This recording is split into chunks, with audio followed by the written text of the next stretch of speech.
Goeiedag. In hierdie video gaan ons kyk hoe om wortels te vereenvoudig met of vierkantsgetalle of met priemfaktorisering.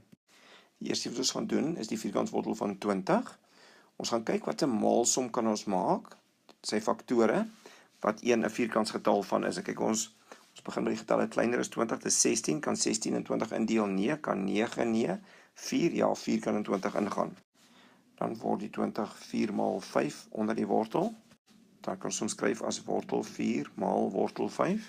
Wortel 4 gee dan vir jou 2 en wortel 5 bly net so. So vereenvoudig is die wortel van 20 2 wortel 5. Nou gaan ons die vierkantswortel van 18 vereenvoudig. Ons gaan eers kyk of ons 'n vierkantsgetal hier binne kan kry. Ons begin met 'n getal net onder 18. 16 kan nie indeel nie, maar 9 kan wel in 18 indeel. Skryf ons onder die wortel 9 maal 2. Dan skryf ek wortel 9 maal wortel 2. En dit gee dan vir my 3 wortel 2. Nou vat ons 'n bietjie groter vereenvoudiging. Ons het 3 wortel 10 maal 2 wortel 5.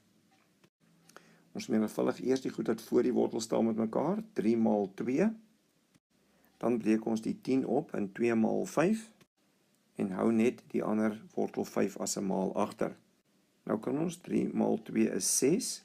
Sit 'n wortel apart oor die 2, wortel apart oor die 5 en hou die wortel 5 net daar. Die 6 sal net hier wag. Wortel 5 maal wortel 5 gaan ons net 'n 5 gee. Die wortel 2 gaan net so bly.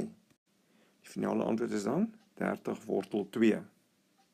Die laaste een van hierdie video vra hulle vir ons om wortel 6300 te vereenvoudig. Die eerste ding wat ons gaan doen, ons gaan 'n wortel skryf en hom dan opdeel in sy priemfaktore by die sakrekenaar. Die sakrekenaar gaan vir jou hierdie gee. 2 kwadraat maal 3 kwadraat maal 5 kwadraat maal 7. Dan kan ons elkeen as 'n aparte wortel gaan neerskryf. Hierdie 2 kan ek onder 'n wortel gaan skryf, die 3 met sy kwadraat, 5 met sy kwadraat en die 7. Dan is die vierkantswortel van 2 kwadraat 2, vierkantswortel van 3 kwadraat 3, vierkantswortel van 5 kwadraat 5 en die wortel van 7 bly net daar. Dan is die finale antwoord 30 wortel 7. So die vierkantswortel van 6300 is 30 wortel 7.